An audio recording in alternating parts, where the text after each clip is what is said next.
Monsieur Simarano.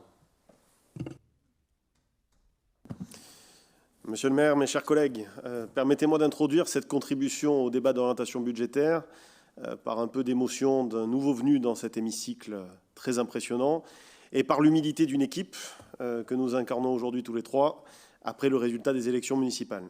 Je crois que c'est l'occasion ou jamais de féliciter l'ensemble des élus qui ont été choisis par les Marseillais pour incarner de façon charnelle la représentation municipale et de vous féliciter, vous, monsieur le maire, pour votre élection, ce que nous n'avons pas pu faire au conseil d'installation en vertu de la loi, puisque vous disposez désormais d'une légitimité démocratique, incontestable, nette, précise, et il me paraissait important de le dire aujourd'hui.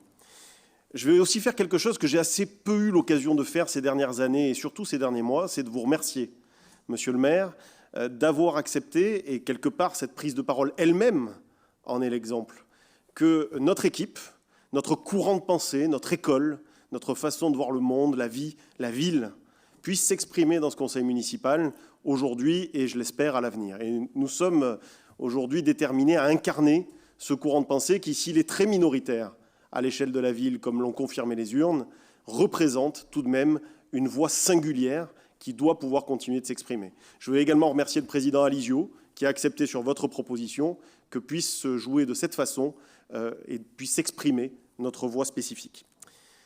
Ce rapport d'orientation budgétaire est assez passionnant parce que, quelque part, il constitue, et moi je ne referai pas dans cet hémicycle le match des élections municipales qui viennent de s'achever, quelque part, quand on regarde vos priorités, elles se déploient d'une façon très logique par rapport au programme qui a été choisi par les Marseillais et qui n'est pas le nôtre, qui ne sera jamais le nôtre, mais qui est celui qui a gagné les élections. En revanche, je me permets de regarder avec beaucoup d'attention et presque de passion les 20 premières pages de ce rapport d'orientation budgétaire. Monsieur Canicave, elles sont intéressantes parce qu'elles donnent de l'air, elles prennent du recul, elles regardent le monde, elles regardent la France et les impacts que les évolutions du monde et de la France pourront avoir.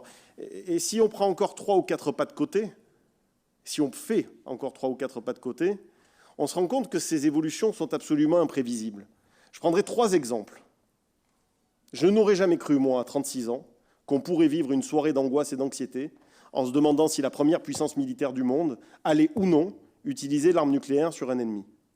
Sans jugement de valeur sur la guerre, ni ses origines, ni sur la façon de faire. Mais je n'aurais jamais cru que la question pourrait un soir se poser. Je n'aurais jamais cru non plus qu'un bras de mer, qu'un lieu géographique, le détroit d'Ormuz, puisse concentrer autant de conséquences économiques et financières dont Madame Christine Lagarde, en contredisant le patron de la Fed américaine, nous explique qu'elles dureront pour au moins 10 ans. Je n'aurais pas cru non plus que l'intelligence artificielle, alors ça c'est plutôt pour les 3 derniers mois, je n'aurais pas cru que l'intelligence artificielle deviendrait un combat d'arrière-garde, avec l'émergence de cette intelligence organoïde, c'est-à-dire la reproduction de l'intelligence humaine sur la base des neurones biologiques dans un cadre artificiel et qui concentre aujourd'hui des investissements dans le monde entier. Ce petit pas de côté, évidemment, il est très loin de nos préoccupations quotidiennes à Marseille, mais il a pour but de montrer que dans ce rapport d'orientation budgétaire, qui est quelque part fondateur pour votre majorité et pour Marseille pour les années qui viennent, il y a la prise de conscience, et on en pense qu'on en veut, mais que les éléments extérieurs vont intervenir de façon dure et imprévisible sur notre ville. Alors, j'aurai 2 commentaires, si vous me les permettez, à faire, mais qui sont des commentaires qui se veulent utiles. Parce que, je le dis au nom de notre équipe, notre objectif sera dans cet hémicycle d'être une opposition claire, mais utile, avec humilité, avec travail.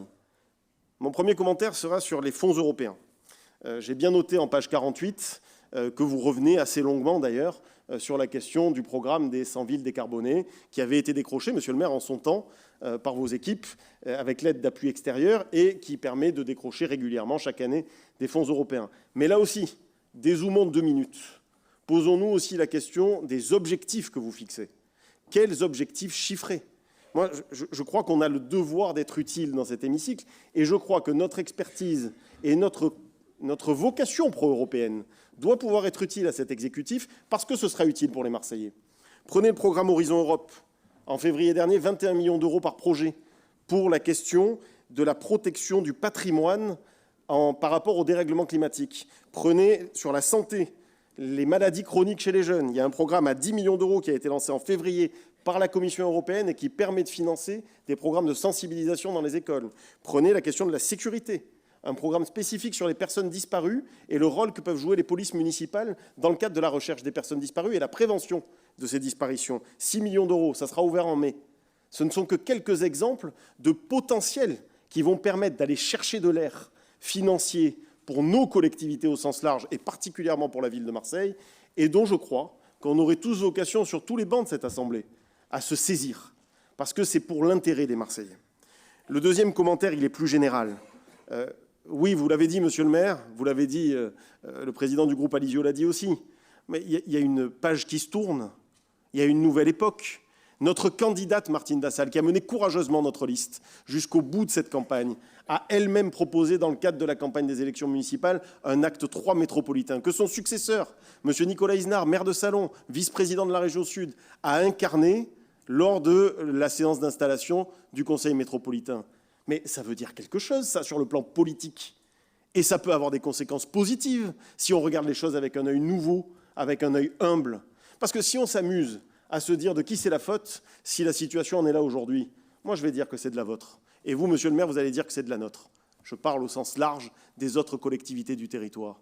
Mais il y a une opportunité, une croisée des chemins unique qui doit nous permettre d'être utiles au service des Marseillais, les uns pour les autres, en essayant de mettre au passé ce qui appartient au passé. Et donc, monsieur le maire, dans un rôle d'opposition absolue, qui ne gommera rien à nos différences, qui ne changera rien à nos désaccords, qui ne refera pas l'histoire de nos conflits passés et qui ne changera pas ceux à venir.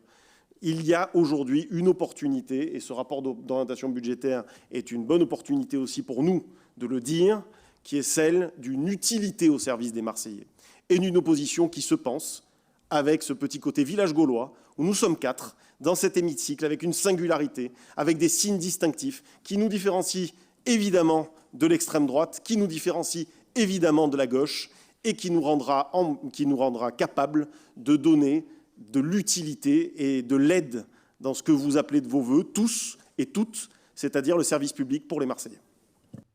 Merci beaucoup, monsieur le conseiller.